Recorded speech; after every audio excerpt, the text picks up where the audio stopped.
Hi there, and welcome to Thinking About Supported Decision Making. I'm Danielle with Family Voices of Wisconsin, and in this video, we're going to talk about this topic, both the concept of what this is, and we'll be talking about it as a legal alternative to guardianship. The goal here is for you to come away with an understanding of supported decision making so you can make an informed decision about this to know if it might be a good fit for your family. Before we get started, a little bit about us. Family Voices of Wisconsin is the state affiliate of National Family Voices. We're a small nonprofit, but we have been around a little while. This is our 30th year. And all of us on staff are parents of kids with special health care needs. So when we say that we've been there and that we understand, well, you can believe that we really do. Our focus is on giving families the information that they need to make informed decisions about what's going to fit best for your family. And we do that through learning sessions, just like this one, our email newsletters, and our online resource library, which is where you can find plain language fact sheets on more than 70 different topics. I invite you to check that out. We are very proud to be part of the Title V network in Wisconsin, and these are the other agencies and groups that we're connected to as part of that network. And I think one of the greatest strengths of these connections is that if we can't help or if we can't answer someone's question, well, we definitely know of some others who can.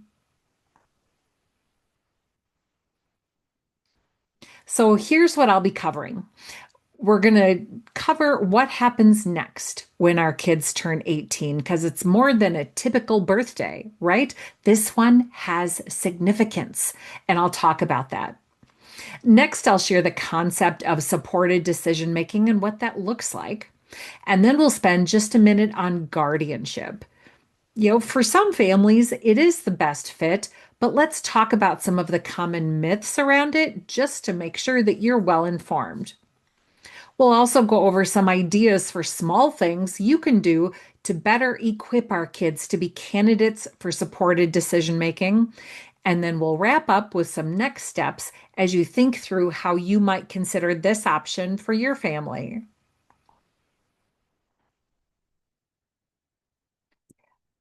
Okay, so our kids go to sleep the night before their birthday, and that night, as parents, we still have legal authority, right? The next morning, when they turn 18, that all changes. It's often referred to as a date that there is a transfer of rights from the parent to the now young adult. But what does that mean? Well, when anyone turns 18, it's assumed that they can then manage their finances, exercise their rights, make decisions, make commitments, that they can independently do all the things. That's the default school of thought. But it is true that for some of our kids, they might need some support yet to handle these things successfully, and that's okay. And we'll talk about the many tools that are available to do this in a moment. But I think the important takeaway here is that simply by having a diagnosis or having an IEP at school, it doesn't change this assumption that this new adult can handle things for themselves in all of these ways. Something more needs to happen if we're needing to change that assumption.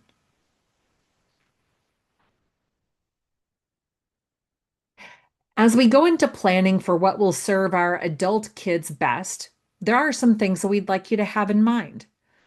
The first is consider having conversations with your teen about what happens at age 18 and what it means. For my family, right about age 14 or 15, we started to really lean into this with our son.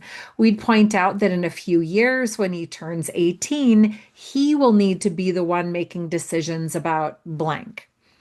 For us and for him, this foreshadowing or predicting was really helpful when the time came. It's also good to start having conversations with our teens about their comfort level in deciding things. For our guy, he let us know early on that he was just fine letting his dad and I decide everything for him, which was frankly a cue to us that we needed to do some skill building. We felt that he was capable of choosing and deciding, but what we got from his comment is that he didn't feel confident. So we started getting more intentional about giving him those opportunities to practice being the decider. And I'll share a bit later what that can look like.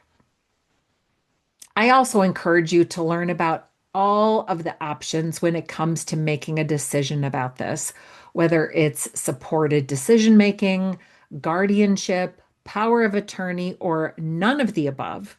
Look to multiple sources and hear from multiple different perspectives. So let's talk for a second about intentional practice of decision making skills. Here at Family Voices, we've heard from self advocate adults that their parents were so supportive growing up that they didn't choose things as kids. So they didn't get to practice decision making. Well, this isn't a bad thing, but I think it's a reality of us parents being in that mode of constantly providing support, right? As our kids grow, we should be thinking about this too, and we might need to be intentional about offering them opportunities to choose things. That practice is really important, and we'll talk more about that coming up. Something I would also like you to remember, and that frankly we should talk openly about with our teens, is that as an adult, making decisions, being legal, financial, healthcare decisions, well, these are important civil rights. And we want to help them understand this so they can be ready to exercise their rights when they become adults.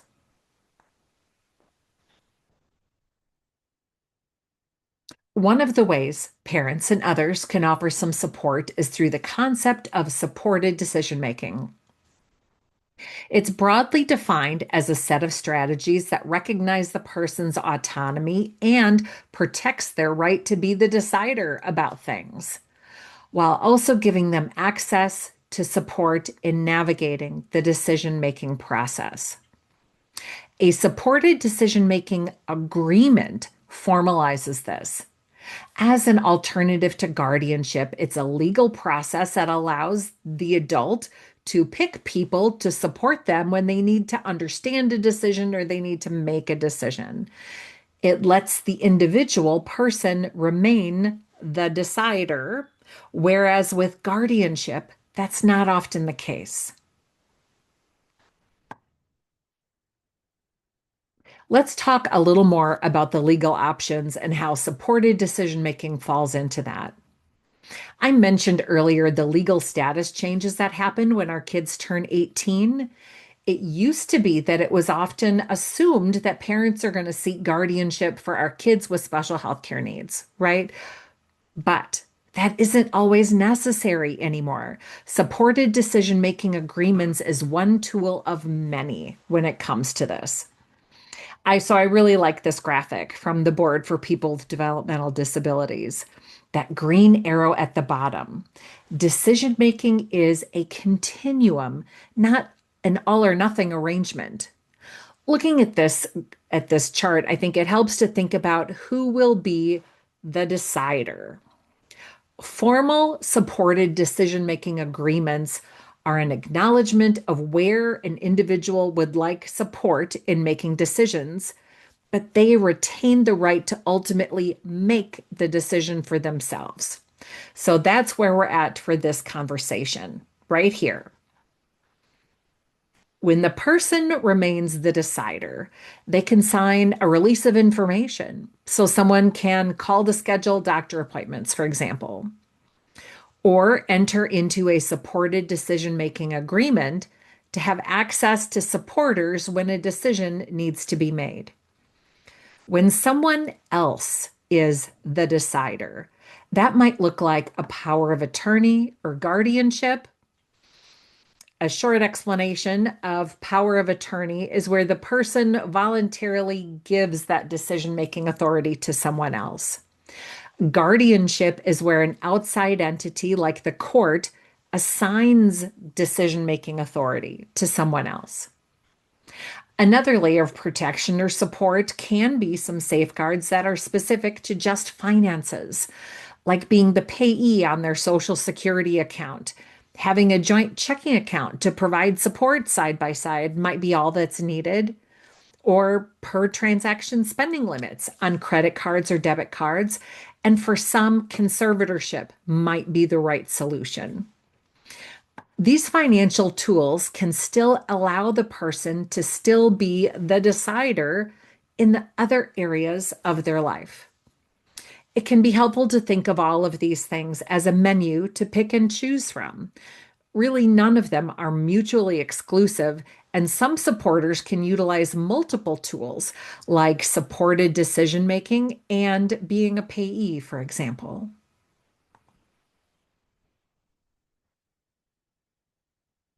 So let's talk a little more about these agreements. They are fairly new yet in Wisconsin, passed into law at the urging of families and self advocates in 2018. It's a legal form that is completed by the person with the disability.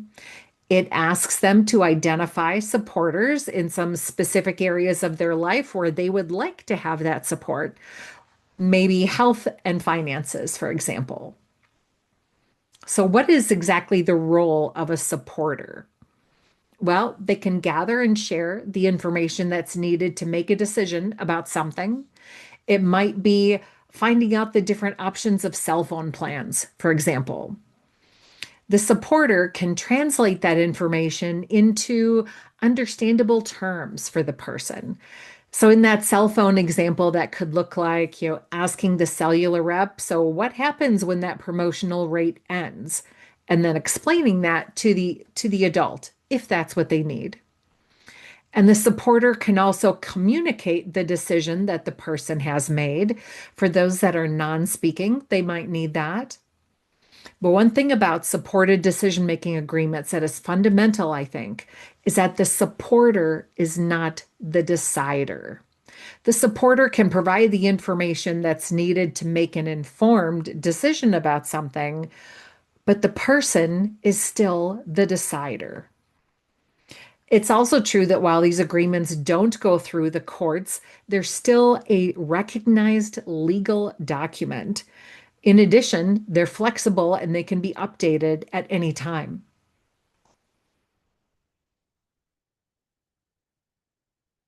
A little more about these agreements. The supporter is not the decider. The support person, they cannot sign documents, they can't sign forms or contracts. What they can do is they can explain what the document is for and what it means and any potential consequences from signing it, but that is where their involvement really ends. Unlike guardianship, with these agreements, there's no requirement to show that the person lacks capacity or that this person is not competent. This agreement does need to be in writing. There is a free form out there. The resource guide that is attached to this video includes a link to that form. That form does need to be voluntarily signed and dated, and the adult signature requires a notary or two people to witness it. And again, supported decision-making agreements can be used together with the other tools that we talked about earlier, including a release of information and being a payee, for example. Okay, so here's a copy of the current template that's available online for supported decision-making agreements and some of the questions it asks. You might notice a little over halfway down a series of checkboxes with some topics. So if the person checks yes, those are the areas where they want some support. And if they check no, well, then that's an area that they don't. For example, someone might check yes to applying for public benefits while checking no to requesting support with something else, well, because they feel confident handling those things for themselves. So the supporter is acting as an assistant for the topics where the person has checked yes. Also, if there's anything missing from this list that the adult feels that they do want support with, that could be working with transportation providers or selecting a home care support team. Those are things that could be written in.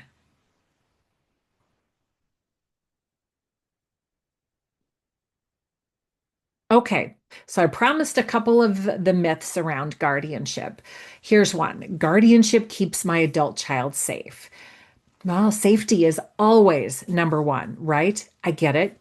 I'm a mom. I want that too. But some studies have shown that actually having trusting relationships with others and practicing making decisions and learning the possible consequences of those decisions, that makes our kids safe. Adults under guardianship can be perceived as being vulnerable, and they can become conditioned to just go along with whatever somebody tells them to do. So, when possible and when it's appropriate, helping our kids become empowered deciders for themselves, that actually creates safety.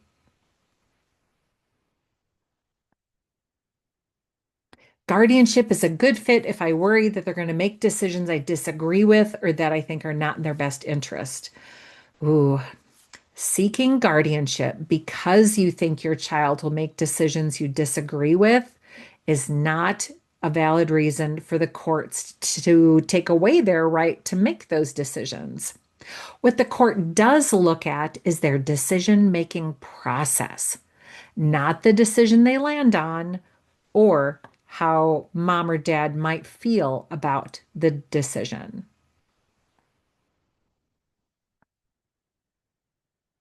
Without guardianship, I can't attend IEP meetings. Oh, actually, your 18-year-old student can sign a release of information, and that would allow you to still support them at school, including in those all-important meetings.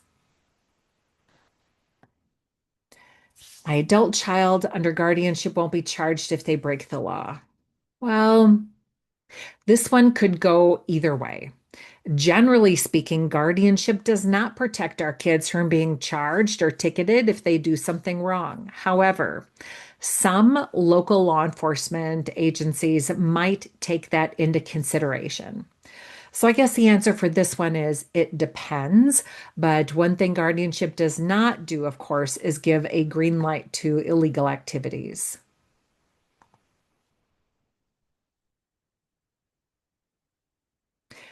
I can decide how I want guardianship to be set up, and the court's going to do it that way. That's not true either. Um, as part of the guardianship process, the court will usually appoint an attorney to represent this soon-to-be adult. And if for any reason they tell the court that they don't think the person seeking guardianship is the right one to be doing it, well, the court's going to consider that very seriously. So that's just something important for you to know.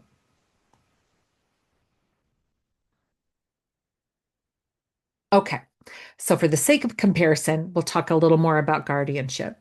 It is a legal process where a court finds that a person lacks capacity to make decisions and that there are no modern day, less restrictive alternatives that could work instead. Frankly, today, courts look at guardianship really carefully. They don't award it as readily or as frequently as they may have 20 or more years ago when there were fewer options. There are some responsibilities of being a guardian: acting in the best interests of someone else, exercising rights on behalf of someone else. And it's worth noting that this process of having them found incapable and saying it out loud several times through this process, it can impact the relationship that parents have with their child. Not always, but it can. So it's just something to have in mind.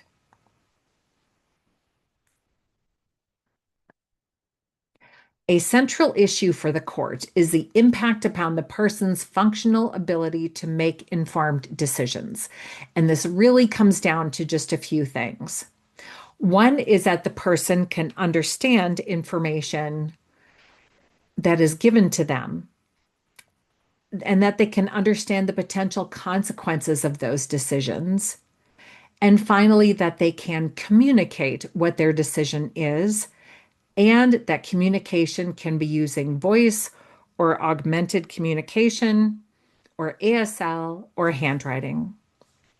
Guardianship is not usually awarded when we have concerns about how we see the quality of a decision, but instead they look at the process used to make and communicate a decision and their level of understanding about that decision. And again, these are skills that for some of our kids, they can do this when they have the opportunity to practice. But I think the important point here is that guardianship is usually not awarded if you think that your child might make decisions that you don't support or that you don't agree with.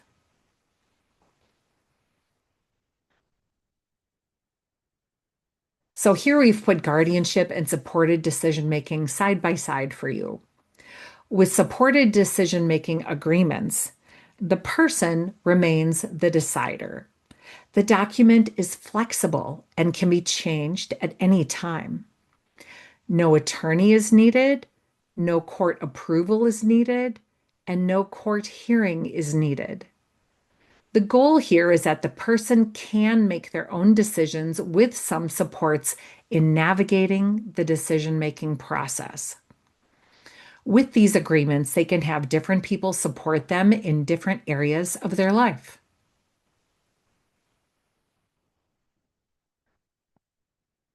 So, as we wind things down, let's talk a little bit about what has been shown to make a difference to set our kids up for the greatest possible level of independence. Practicing making choices can start very early on, and having that practice has been shown to increase independence. As parents, we might need to be intentional about giving opportunities to let our kids choose small things so they can build confidence in their ability to decide the bigger things later. In my house, sometimes that meant when our son needed to decide or choose something, well, maybe I was shushing dad, and sometimes dad was shushing me, and that's okay. But having the practice is super important, and it can take place anywhere. It can be an IEP goal too. Not having the opportunity to practice choosing and deciding things for themselves can lead our kids to being adults who rely on others to decide everything for them. And that can be a potentially unsafe space. Young adults that have been able to practice this are usually better able to communicate what they want or need. They have greater independence. They rely on themselves more, and they know they can trust their instincts, including when something doesn't seem quite right.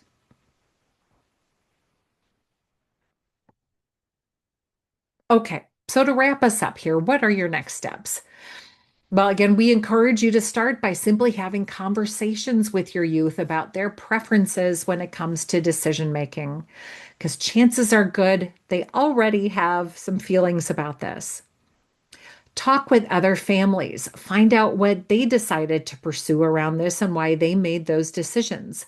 Learn from their experiences what you can. And again, I encourage you to talk with multiple families and get several perspectives. Keep learning about all of these legal tools. And if you're unsure, consider starting with the least restrictive tools first. Think about asking your youth to consider signing a release of information at some of those important spaces, the bank or credit union, at school, and at the doctor's office, so you can still support them in those important environments. And most importantly, be thoughtful and take your time. Guardianship or not, supported decision making or not, this is not something that has to be in place at age 18.